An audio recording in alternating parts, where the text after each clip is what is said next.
Bom dia! Bom dia a todos vocês que podem me ouvir, me perdoe. Como eu já tenho dito, nesses dias nós temos trilhado um caminho através do livro de Colossenses. E nós vimos há poucos dias atrás que a gente precisa ter o nosso coração e a nossa mente focada nas coisas do alto.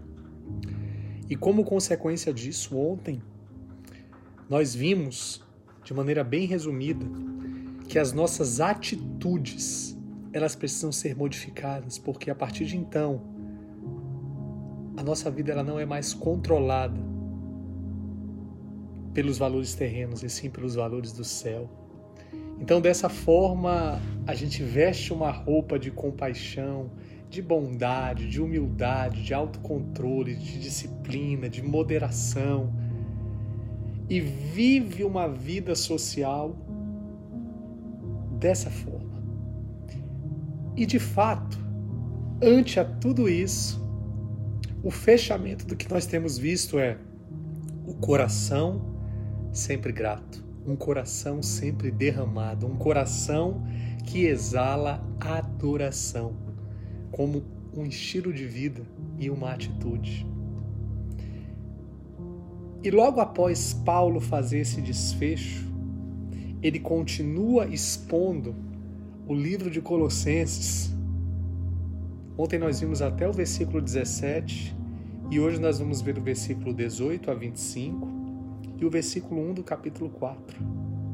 E olha o que ele diz, gente. Depois de nós estarmos cheios dos valores dos céus, depois de nós estarmos completamente mudados em nossas atitudes, a gente tem que agir primeiramente no seio da família, no seio social, depois no seio do trabalho. Olha o que ele vai falar, olha que coisa linda. Esposas, olha o contexto da Bíblia, depois de toda essa relação. Compreendam e apoiem o marido, submetendo-se a eles de forma que honrem o Senhor. Só que essa submissão, gente, é uma submissão condicionada ao que é dito no versículo posterior. Porque, vamos lá, esposa, não é para você se submeter a um marido que é grosso, a um marido que não lhe ama. Não, de forma nenhuma.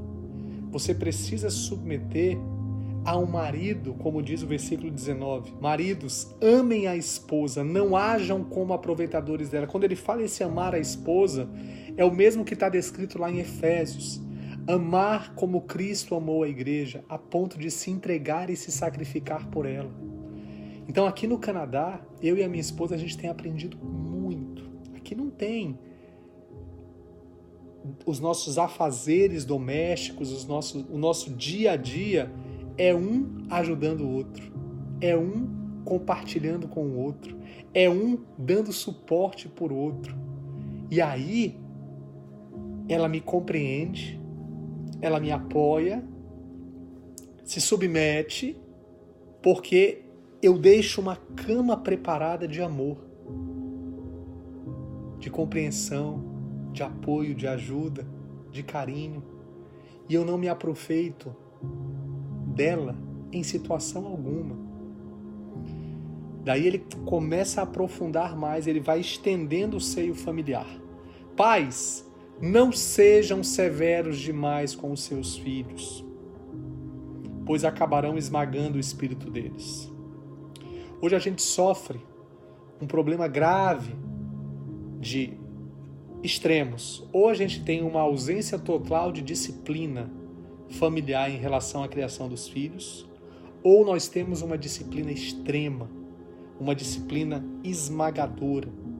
Então o que o texto está ensinando é: sejam compassivos, sejam cuidadosos, cuidem dos seus filhos com essa mente de Cristo, cuidem dos seus filhos com esses valores, com o valor da compaixão, da bondade, da humildade, do autocontrole, da disciplina. Essa é a maneira de se cuidar, tendo presença. Olha, um pai e uma mãe hoje, eles não precisam só trazer subsistência para o seu lar, mas o que o seu filho e a sua filha mais precisa é de presença.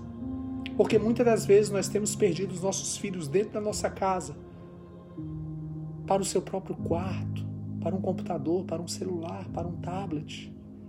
E o que a Bíblia está ensinando aqui é que a gente precisa educar os nossos filhos com presença, amando, cuidando, estando junto.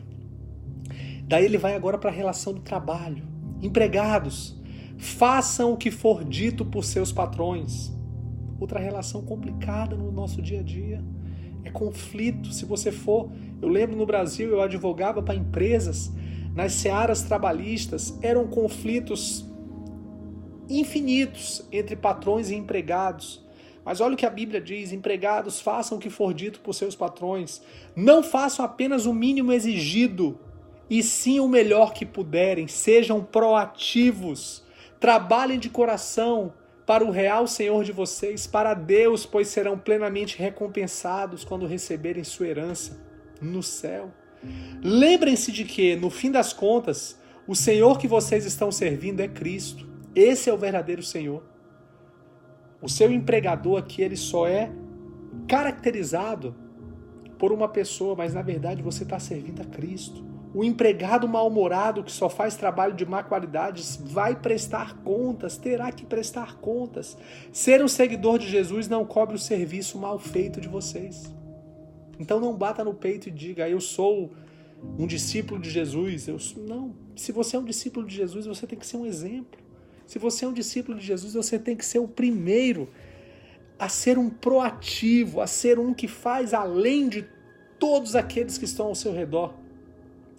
E por fim, ele fala a respeito dos patrões, porque também existe uma condicionante, porque eu sei disso, existem patrões que abusam dos empregados, existem patrões que fazem os empregados trabalhar horas extenuantes, fazem eles de fato cometerem funções dúplices ou tríplices. Às vezes é contratado para fazer algo e ele faz várias coisas ao mesmo tempo. Mas olha o que a Bíblia explica: patrões, tratem seus empregados com consideração, sejam justos com ele.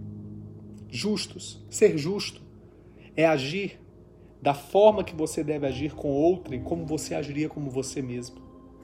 Não se esqueçam nem por um minuto de que vocês também servem a um Senhor, Deus no céu.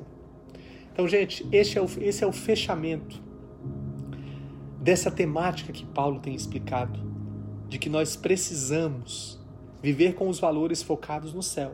E quando a gente vive dessa forma, a gente veste essa roupa da misericórdia, da bondade, da mansidão, e o nosso coração sempre cultivando gratidão. Só que ele traz isso para a base da sociedade, que é para o ambiente familiar, marido e esposa, filhos e pais, e para o ambiente do trabalho, que essa é a base do seio social, é isso que forma a sociedade. É que se nesse meio nós estivermos vivendo com estes valores, a gente vai viver um mundo de céu na terra. A gente vai viver um mundo plenamente intenso da presença de Deus, recheado pelo seu amor. Muito obrigado. Que você tenha uma excelente quarta-feira e que a presença de Deus, a glória de Deus, o amor de Deus possa pulsar intensamente nos nossos corações. Em nome de Jesus. Fica com Deus. Um abração.